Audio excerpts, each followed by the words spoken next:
Arusha mmetisha people. Arusha people.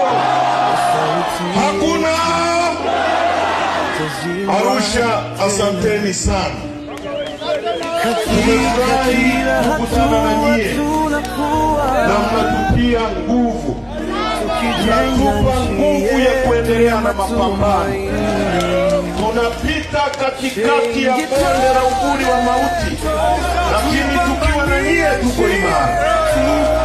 Ninawashukuru sana kwa niaba ya chama chetu. Nataka niseme mambo kadhaa mbele.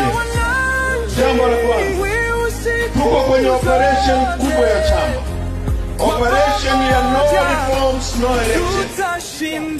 Chama chetu katika wakati mbalimbali kimeibua ajenda kubwa katika nchi hii.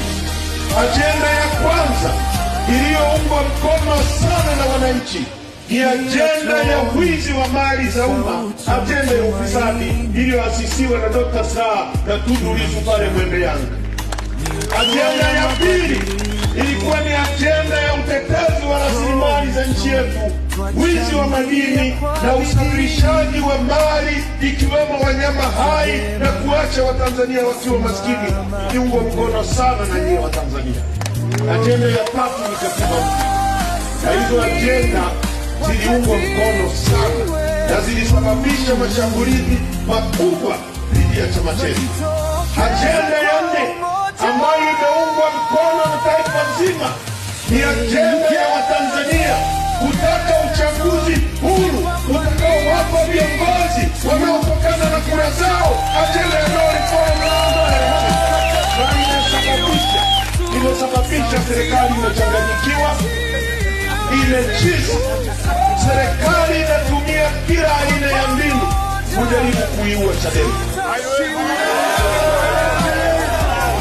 Unisikilize, kuna mashambulizi mengi yamefanywa. Shambulio la kwanza ilikuwa ni kutumia watu tuliokuwa nao kuandika barua kwa msajili kwa maagizo ya msajili mwenyewe kwamba wapinge uchaguzi wa ndani ya chama chetu, uchaguzi ambao ulikuwa most transparent election, uchaguzi wa wazi uliorushwa na TV zote bila Mtanzania akaushuhudia, na taifa zima halikulala, ikiwemo rais wa kulala wakiangalia uchaguzi wa chama chetu ulivyokuwa wa wazi, huru na haki. Kila mtu aliona ule uchaguzi ulivyokuwa huru, haki. Wakaandika hiyo barua mwezi wa 3, wakaipeleka kwa msajili. Lakini vile vile wakatumia viongozi tuliokuwa nao kutoka Zanzibar. Aliyekuwa makamu mwenyekiti wa chama chetu kwa miaka 15 kutoka Zanzibar akaandika kesi ambayo aliifungua akishirikiana na msajili msaidizi Sisti Nyahoza, kwa kufungua kesi kwamba Zanzibar inadhulumiwa na sisi wa bara na chama kutoka bara.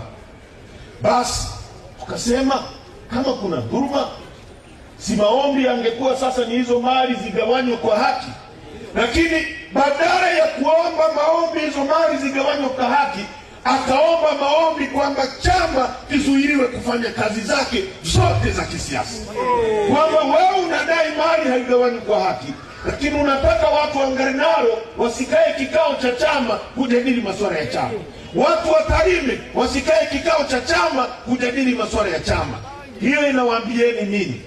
Kwamba mtu aliyekuwa madarakani kwa miaka 15, yeye ndio alikuwa madarakani, ametoka juzi, hakuwahi kuona Zanzibar inadhulumiwa akiwa madarakani. Ametoka tu ndio akakumbuka kwamba Zanzibar inadhulumiwa na bara. Hiyo ni vita ya pili.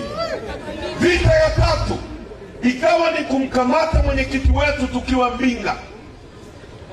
Wakamfungulia kesi ya uhaini ya uongo. Mtu aliyepigwa risasi 16, Mungu akamuokoa, amesimama akiwa na risasi mwilini mwake. Kesi ya uhaini, watu wa Arusha, hukumu yake ni kunyongwa mpaka kufa ukikuto guilty. Wanajaribu wamuue. Wakategemea chama kitapara rais, kitarudi ndani, kitaenda kulia free Lissu, free Lissu. Tulipokutana kwenye kikao nilichokiongoza, tukasema akipigwa mmoja wetu risasi, tuliobaki tunasonga mbele ili tudai haki ile. Tukaanzisha na tukaendelea na operation aliyokuwa ameanzisha Tundu Lissu. Tulipoenda kanda ya Ziwa, mapokeo yamekuwa makubwa kuliko walivyotegemea. Wakajaribu na kuanzisha chama kikaragosi. Hizi zote ni mbinu za kujaribu kuishambulia Chadema, lakini nyie wa Tanzania mmekataa kuona Chadema inakufa mbele ya macho yenu, mnaendelea kuiunga mkono. Sasa jana mmemsikia msajili amesema kwamba anaifutia Chadema ruzuku, anatishia kukifuta chama hiki kinyume cha utaratibu wa sheria. Tukijaribu kueleza mambo yote, hata hiyo barua yenyewe ya huyo aliyelalamika, mwanzo aliandika kama anamwandikia msajili rufaa. Sisi tukamjibu msajili kwamba wewe sio mamlaka ya rufaa ndani ya chama chetu. Chama chetu kina vyombo vyake vya kufanya rufaa kama mtu ana malalamiko. Kwa hiyo kama mtu amekuja kwako, mwambie arudi ndani ya chama, ashughulikiwe ndani ya chama.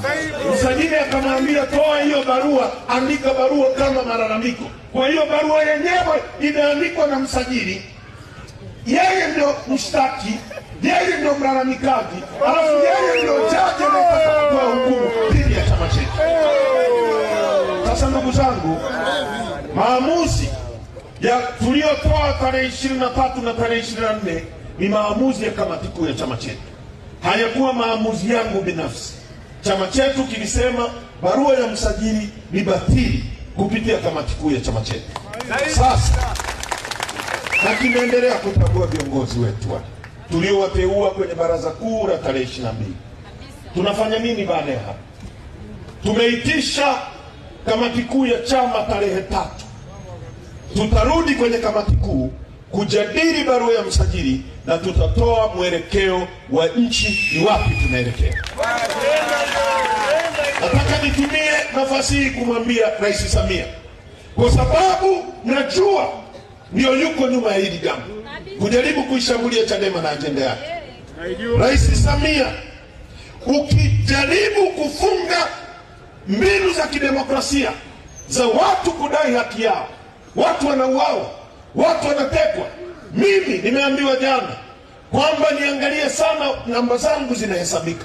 Nataka niwaambie watu wa Arusha, sitakimbia nchi hii hata dakika moja. Nitakuwepo kama damu yangu itamwagika katika kutetea haki na usawa katika nchi hii, na imwagike, lakini msirudi nyuma, tusonge mbele mpaka tutakapopata mabadiliko ya nchi. Ndugu zangu wa Tanzania, huyu msajili ni adui wa demokrasia ya nchi yetu. Alifanya hivyo kwa CUF. Mbatia Lipumba aliyejiuzuru mwenyewe mbele ya uso wa dunia, akatoka kwenye chama, akabaki Maalim Seif. Lipumba akaenda akakaa miezi iliyotosha, akarudi msajili akapora chama, akamkabidhi Lipumba na akampa ruzuku Lipumba. Msajili huyu ameipora NCCR kutoka kwa James Mbatia, akakabidhi kikundi kingine cha watu. Leo tarehe 28, Mahakama Kuu ya Dodoma imesema uamuzi aliofanya msajili ni uamuzi wa kihuni, ulivunja sheria, chama kirudi kwa Mbatia. Kwa hiyo msajili anahusika kuua chama, anahusika kuua vyama ndani ya nchi. Ni adui wa demokrasia ya nchi yetu, anataka kujaribu kuiua Chadema. Nataka nimwambie hataweza, na Chadema haiwezi kufa, itasonga mbele, tutafikia Watanzania mabadiliko. Mifumo yote ya ukandamizaji, sema amina. Ili tuandike katiba mpya, sema amina. Tuondoe damu ya roho ya kumwaga damu, sema amina. Umwagaji damu, roho ya kipepo ikashindwa kwa jina, sema amina. Mamlaka yoyote ambayo inataka kushamiri kwa kumwaga damu ikafezesha kwa jina, sema amina. Kiongozi yoyote awe mteule au mifumo mifumo yote ya ukandamizaji, sema amina. Ili tuandike katiba mpya, sema amina. Tuondoe damu ya roho ya kumwaga damu, sema amina. Umwagaji damu, roho ya kipepo ikashindwa kwa jina, sema amina.